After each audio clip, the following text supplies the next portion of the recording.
Jarl Hakon Wolfson stood at the edge of the pit and laughed. It was not a polite laugh, not a chuckle shared among friends.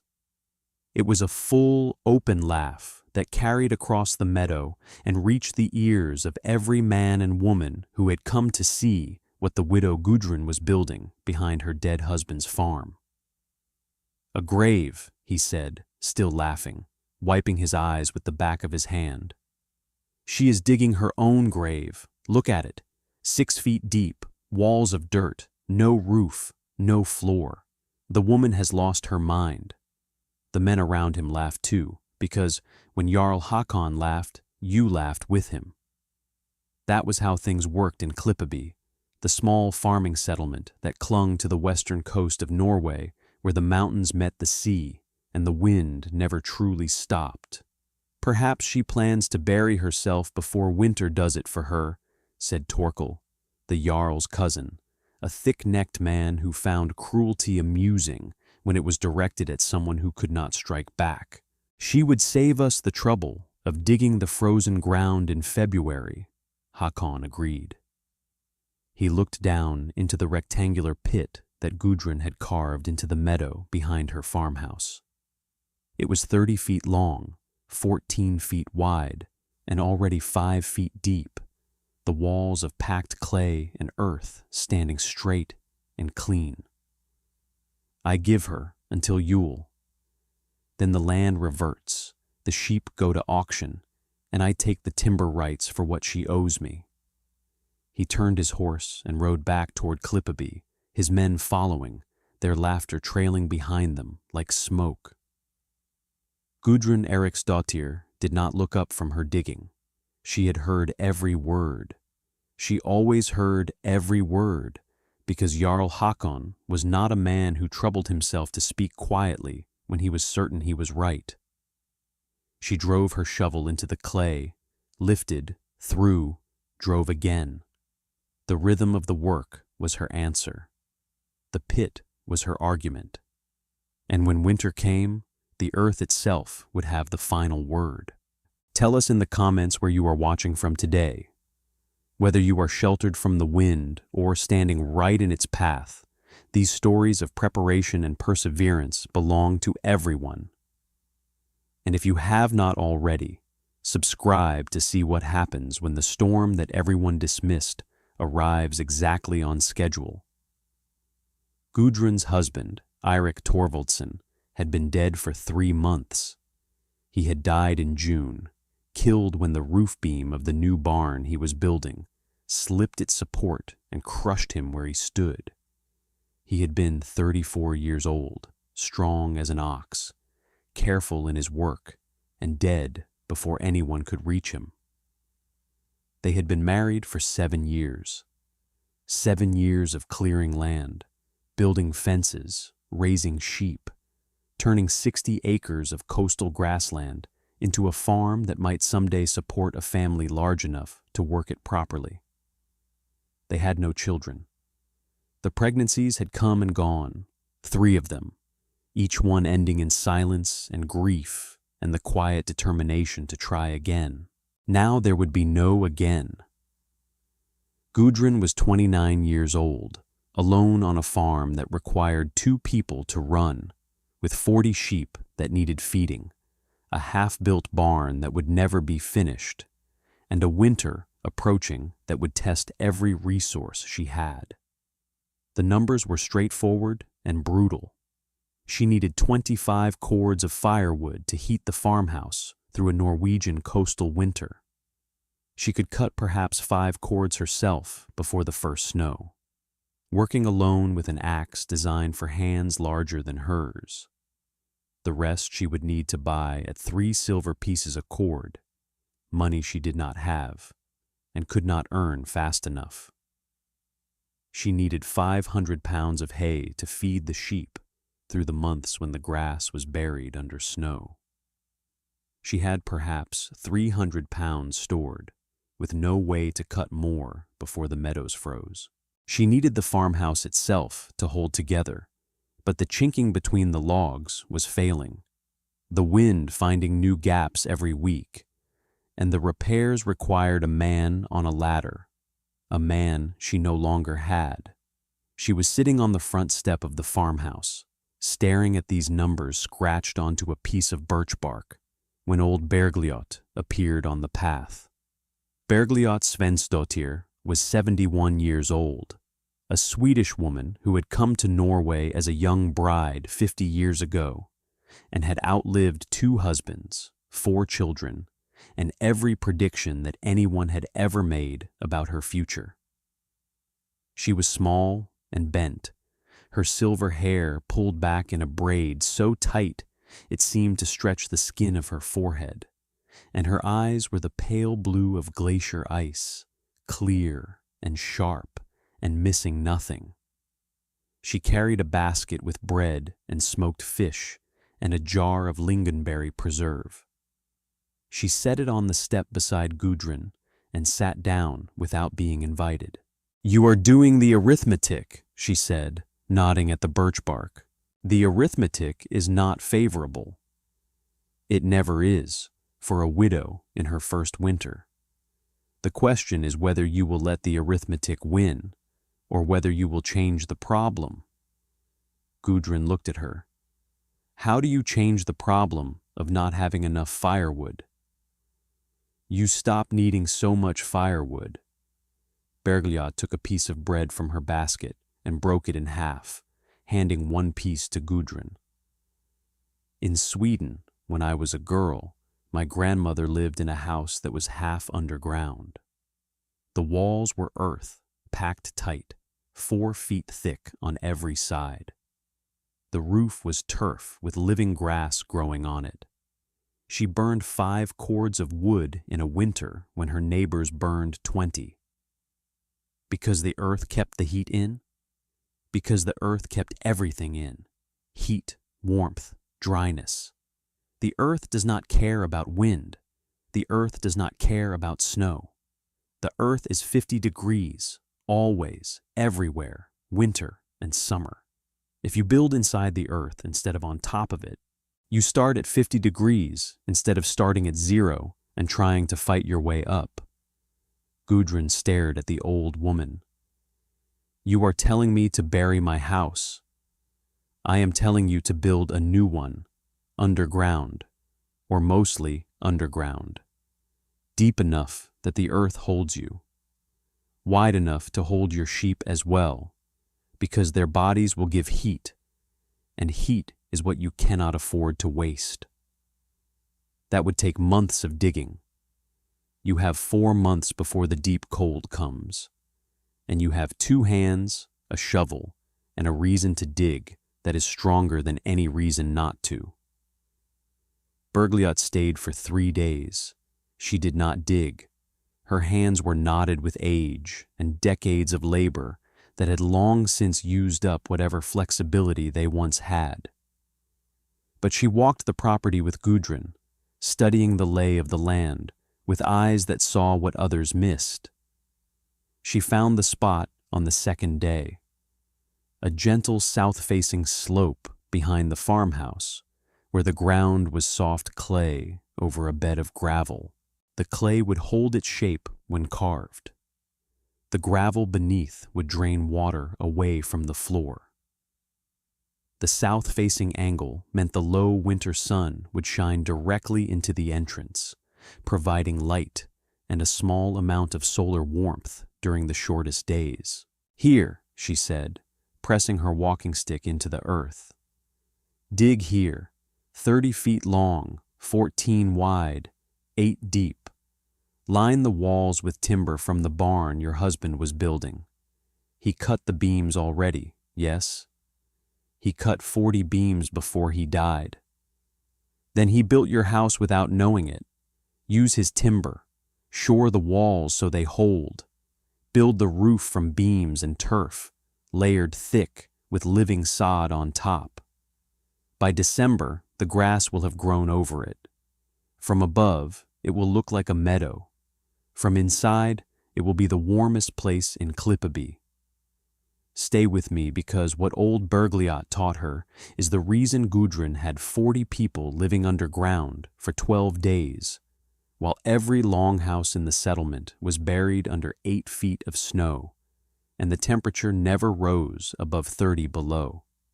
Bergljot left on the 4th morning, walking back along the coastal path toward the cottage where she lived alone, as she had lived alone for 20 years since her second husband died.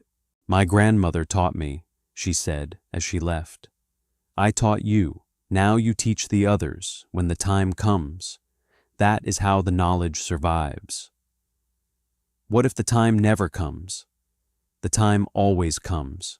The winter always comes. The only question is whether you have done the work. Gudrun began digging on July 15th. She worked 6 days a week from dawn until the light failed, carving the pit into the south-facing slope with a shovel, a pickaxe, and the grim endurance of a woman who had no other option. The topsoil came away easily, 18 inches of root-tangled earth that she piled to one side for later use in the roof. Below that was clay, dense and heavy, a blue-gray material that held its shape when cut, but weighed more than stone when you were lifting, at shovel by shovel out of a hole that grew deeper every day. Her shoulders ached by the end of the first week. Her hands blistered, bled, blistered again, and finally hardened into ridges of callus that no amount of work could break. Her back, already strong from 7 years of farm labor, developed new muscles she did not know she had. Cords of tension that ran from her hips to her shoulders and burned every night when she lay down to sleep. By August 1st, the pit was 30 feet long, 14 feet wide, and 4 feet deep, a rectangular wound in the earth that could be seen from half a mile away. This was when Jarl Hakon came to look. By September 1st, it was 7 feet deep. The walls stood straight and clean, the clay holding its shape perfectly, the corners squared with a precision that would have impressed a shipwright. Gudrun had learned from watching Eirik work the barn beams that straight lines mattered, that level surfaces mattered, that the care you put into the structure determined how long it would stand. She began the timber work in mid-September, using the 40 beams that Eirik had cut for the barn. She laid the first beams horizontally along the bottom of the walls, creating a foundation frame that distributed the weight of the earth above evenly across the floor. She set vertical posts every 4 feet, sinking them 2 feet into the gravel beneath the clay floor, creating a skeleton of timber inside the earthen walls. The posts were 10 feet tall, rising 2 feet above ground level. Between the posts, she laid horizontal planks, creating an inner wall of timber that held the earth back and provided a surface she could insulate. Between the timber wall and the earth, she packed dried grass. 6 inches of dead meadow grass, compressed tight, filling the gap between the wood and the clay. The grass trapped air, and trapped air was the best insulator available, better than wood, better than stone, better than anything except the earth itself. The roof was the most critical element and the most difficult.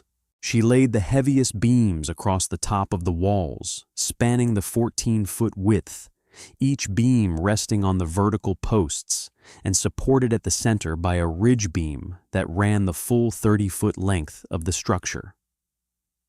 On top of the beams, she laid a deck of planks, close-fitted, with gaps sealed by birch bark strips laid overlapping like fish scales to shed water.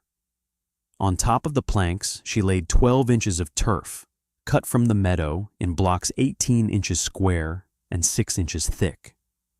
The turf blocks interlocked like a puzzle, the roots of the grass binding them together as they settled and grew.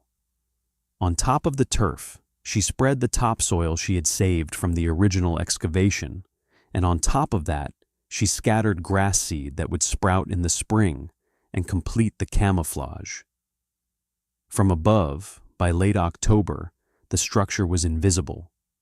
A gentle mound in a south-facing slope, covered in brown autumn grass, indistinguishable from the natural contour of the land. The only visible element was the entrance, a ramp that sloped down from ground level to the floor of the chamber, 8 feet below the surface, wide enough to walk 2 sheep abreast. The entrance was critical. Gudrun built it facing south, angled so the winter sun would reach deep into the chamber during the middle of the day. She framed it with timber and fitted a heavy wooden door, 6 inches thick, insulated with 2 layers of sheepskin stuffed with dried moss. When closed, the door sealed the chamber completely. No wind could enter, no heat could escape. She built a second entrance at the far end, a narrow passage rising to the surface at an angle, fitted with a smaller door. This served as a ventilation shaft and an emergency exit. Air entered through the main entrance, flowed the length of the chamber, and exited through the far passage, keeping the air fresh without letting the temperature drop. The fire pit was positioned against the north wall, the wall furthest from the entrance, where the heat would radiate into the living space rather than escaping through the door.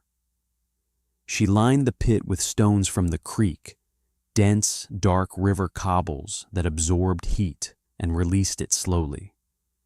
The chimney was a simple pipe of beaten iron that rose through the turf roof, disguised on the surface by a pile of stones that made it look like a natural cairn. She divided the interior into 2 sections. The front 2/3, 20 feet by 14 feet, was the living space. The rear third, 10 feet by 14 feet, was the stable. A low timber wall separated them, with gaps at the top to allow the animal's body heat to circulate into the living space. This was Bergliot's cleverest instruction. 40 sheep in an enclosed space generate as much heat as a large fire. By housing the sheep inside the structure, Gudrun would have a living furnace that required nothing but hay to operate. The sheep would eat.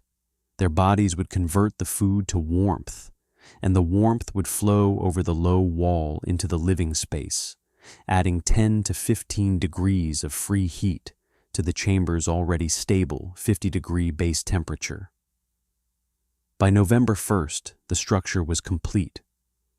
Gudrun moved her 40 sheep into the stable section, stacking the hay she had stored against the back wall where the animals could reach it. She moved her own bed, her table, her spinning wheel, and her cooking pots into the living section.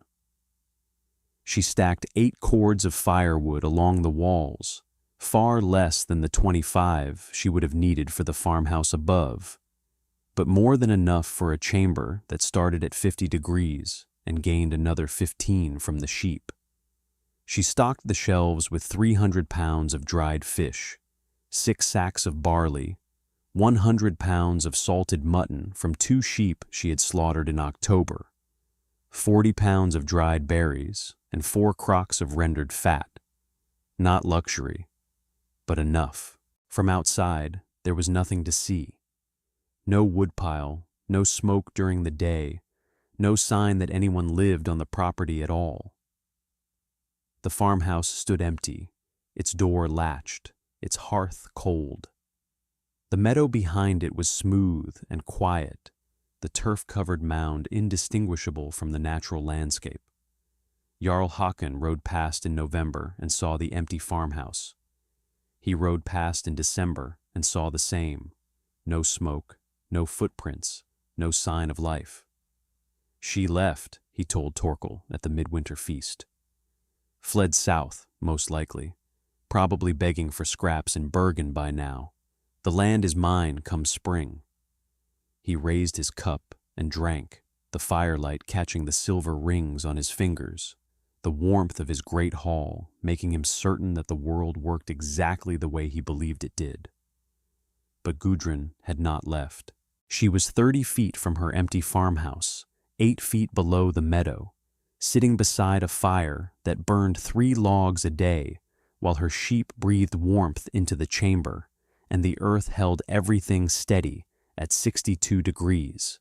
Jarl Hakon came to visit on December 20th, riding up to the empty farmhouse with Torkel beside him.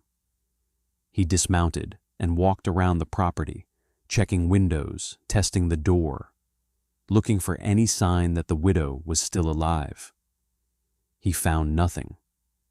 The farmhouse was empty, the hearth cold, the pantry bare.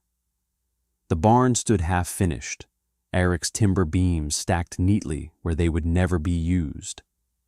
The fields were buried in snow. He was about to leave when Torkel pointed to the meadow behind the house. "Smoke," Torkel said, "from that cairn." Hakon looked. A thin wisp of gray was rising from between the stones of what he had taken to be a natural pile of rocks. It was faint, barely visible against the gray sky, but it was there. A peat fire underground? Torkel guessed. Underground fires do not make smoke that thin and steady. That is a chimney. They searched for 20 minutes before they found the entrance ramp, hidden behind a fold in the slope. The door closed and covered with a drift of snow that made it look like part of the hillside. Hakon brushed away the snow, found the door handle, and pulled. The heavy door swung open, and a gust of warm air hit him in the face like a summer breeze. He descended the ramp into the earth. The temperature rose with every step. By the time he reached the bottom, he had unclasped his fur-lined cloak because he was sweating. Gudrun was sitting at her table, spinning wool by the light of a small oil lamp. The fire pit held a bed of glowing coals, the river stones around it radiating heat so evenly that the chamber felt like a summer day. Behind the low wall, 40 sheep stood or lay in clean straw, their collective warmth a constant presence that filled the space. The chamber was clean, organized, and impossibly comfortable. Dried fish hung from the ceiling beams. Sacks of barley lined one wall. The bed was made with wool blankets and sheepskins. There was no ice, no frost, no moisture of any kind. Just warmth and dryness, and a widow who was supposed to be dead. "Mrs. Torvaldsdottir," Hakon said, and for once in his life, he could not find the next words. Gudrun looked up from her spinning. "Jarl Hakon, you have found my grave." The words hung in the air between them, quiet and precise and devastating. "This is..." Hakon looked around the chamber, his eyes moving from the stacked firewood to the hung fish, to the sheep, to the fire pit, to the solid timber walls that held back the earth. "This is not possible. And yet here I am. How warm is it in here? 62 degrees today. It was 65 yesterday. The sheep produce more heat when the air outside is colder. I do not fully understand why, but it works." Hakon stood in the center of the chamber, the most powerful man in Klippaby, and he could not speak. He had spent 22 years acquiring land from people who failed, and he had never once seen anyone do what this woman had done. He had never imagined it was possible. "I came to take your land," he finally said. "I know. You are not selling. I am not. I did not ask it as a question, and I did not answer as though it were one." He left without another word. He did not come back. The winter of that year was not the worst anyone could remember. It was something beyond memory, something the old sagas spoke of, but that no living person had experienced. The coastal storm that hit on January 14th carried winds of 80 miles per hour and dumped 8 feet of snow on Klippaby in 3 days. The temperature behind the storm dropped to 30 below and did not rise for 2 weeks. The settlement was buried, not metaphorically, literally buried. The snow covered the longhouses to their rooftops. Doors were frozen shut. Windows were blocked. The wind found every gap in every wall and filled it with ice. Families burned through their wood stores in 4 days. The wood was wet from being stacked outside in the autumn rains, and wet wood burned fast and hot, but gave its heat to steam instead of air. By the 5th day, people were burning furniture. By the 7th day, they were burning the timber beams of their own houses, dismantling their shelter to stay warm inside it. 6 people died in the first week. Old Halvorson, who had lived through 60 winters, was found frozen in his bed. 2 children from the Magnusson family died of the coughing sickness that cold and hunger made fatal. 3 fishermen who tried to reach the harbor through the drifts were found the next morning, dead where they had fallen, the snow already covering them. Haakon's great hall burned 50 logs a day and barely maintained a temperature above freezing. The walls were chinking badly, the wind forcing ice through cracks that had seemed insignificant in autumn. His stores of food, generous by normal standards, were being consumed at a rate he had not planned for, because the cold demanded that bodies burn more fuel just to maintain warmth. On the 9th day, Torkel came to Hakon with the news. "The widow's chimney is still smoking." Hakon looked at him. "I know. She has food, she has heat. We have neither. I know. She has room." A long silence. "I called her shelter a grave. She called it a grave too, if you remember." Hakon closed his eyes. When he opened them, the decision was made. Not because he wanted to make it, because 40 people were going to die if he did not. They came through the snow in a line, 40 of them, the strongest breaking trail for the weakest, all of them following the thin thread of smoke that rose from the stone cairn behind the empty farmhouse.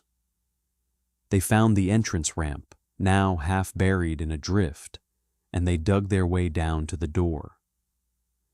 Gudrun opened it before they knocked. She had seen them coming from the ventilation passage at the far end, where she checked the weather twice a day. "I knew you would come," she said. "I did not know it would take 9 days." She looked at the faces behind Hakon, the frostbitten hands and the hollow eyes, and the children carried by parents too exhausted to speak. "Come in, all of you. Leave your wet clothes at the entrance. The warmth will do the rest." 40 people descended into the earth. They entered the chamber that Jarl Hakon had called a grave, and they found life. They found warmth at 60 degrees. They found dried fish and barley and salted mutton. They found a fire that needed only 3 logs a day because the earth held the heat and the sheep provided the rest. They found a woman who had spent her summer digging while they laughed, and who now had the only livable space within 10 miles. If Norse reckoning has become part of your week, consider joining the channel membership. Your support helps us bring you more stories of hidden preparation and quiet vindication. Gudrun managed the crisis with the steady efficiency of a woman who had planned for exactly this. She divided the food into daily portions, calculating that her stores could feed 40 people for 12 days if meals were kept to twice a day, and portions were small but sustaining. She assigned sleeping rotations because there was not enough floor space for everyone to lie down at once. She posted watchers at the ventilation shaft to ensure it remained clear of snow. The sheep were moved to the far end of the stable section, their area compressed, their hay rationed. They were uncomfortable but alive, and their body heat continued to flow over the low wall and into the living space, maintaining the temperature that made survival possible. The children adapted fastest. Within 2 days, they were playing games in the narrow aisles between the sleeping areas, their laughter strange and wonderful in a space that had been designed for one quiet woman and her flock. The adults took longer. They sat in silence for the first day, stunned by the warmth, stunned by the fact of survival, stunned by the realization of how completely they had misjudged the woman who was now feeding them. On the third night, Hakon sat beside Gudrun as she tended the fire. "How did you know?" he asked. "How did you know the winter would be this bad?" "I did not know. I only knew that winter would come, and that I could not afford to heat a timber house alone. So I built a house that did not need heating. Bergliot taught you this. She told me the principle: the earth stays at 50 degrees. Build inside the earth, and you start at 50 instead of starting at nothing. I did the rest. The sheep. The sheep add 12 degrees on a cold day. With 3 logs in the fire pit, the chamber reaches 62. That is warmer than your great hall in a mild winter, and it costs me almost nothing." Hakon was silent for a long time. When he spoke again, his voice had lost the quality that had defined it for 22 years. The certainty, the authority, the absolute conviction that he understood how the world worked. "I have spent my life waiting for people to fail," he said. "I have built my wealth on their failures. I watched you dig this pit, and I laughed, because I could not imagine that it was anything other than madness." He paused.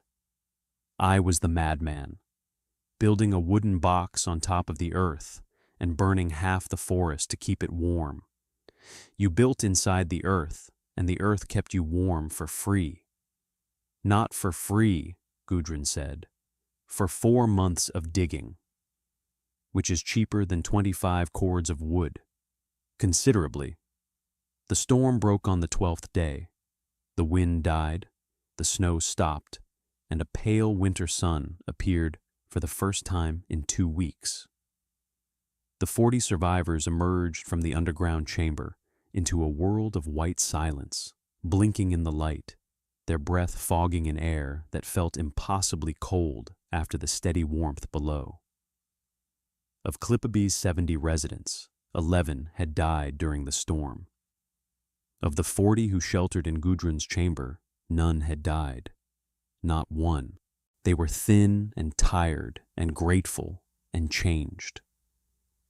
Hakon stood before them in the ruined settlement, the great hall's roof sagging under snow, the longhouses damaged, the fishing boats buried, and he spoke the words that every person present would remember for the rest of their lives. "I called this woman's shelter a grave. 40 of us spent 12 days living in it while our homes collapsed around us. She fed us, she warmed us, she kept us alive, and she did it after I took her husband's land and told the settlement she was dead." He turned to Gudrun. "I owe you a debt I cannot repay. Your husband's land is yours. The fishing rights are yours. And if you will teach us how to build what you have built, I will fund the construction of 5 more chambers before next winter."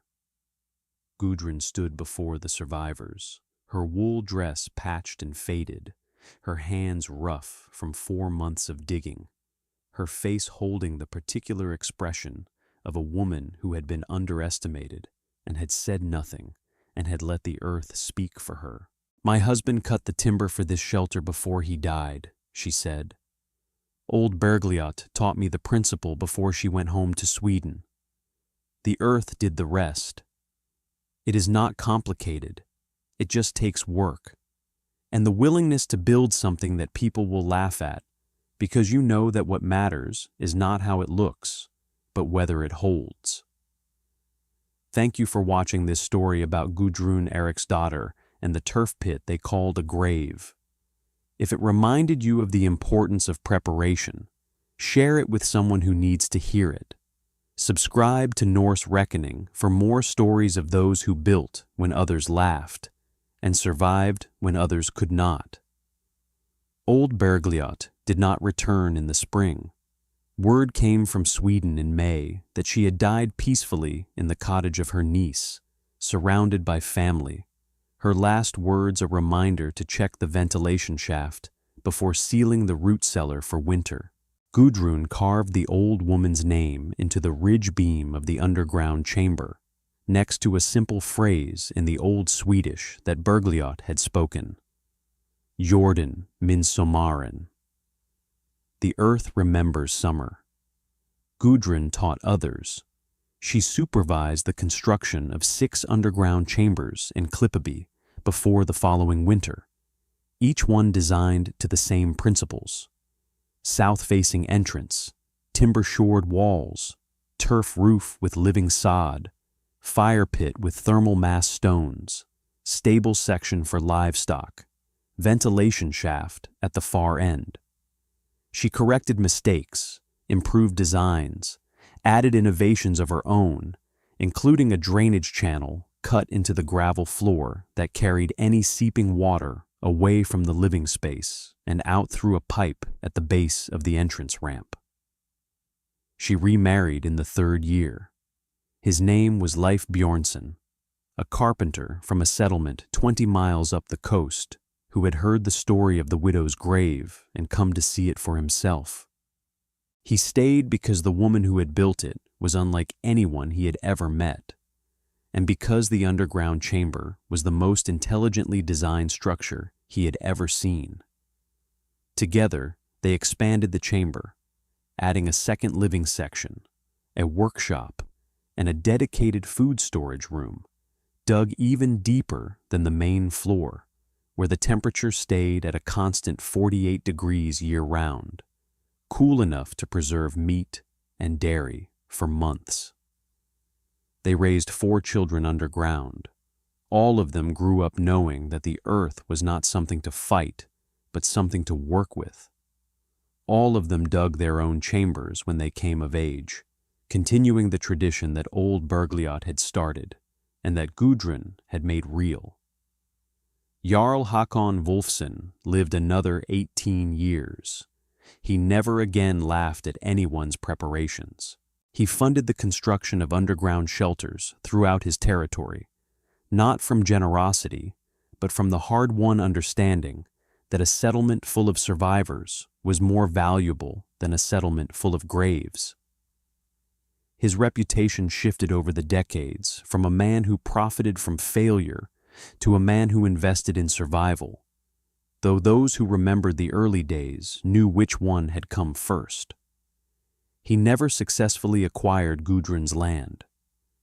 It remained in her family for 4 generations, each one expanding the underground network, adding chambers and passages and storage rooms until the hillside behind the original farmhouse contained a complex of interconnected spaces that could shelter 100 people through any winter the Norwegian coast could produce.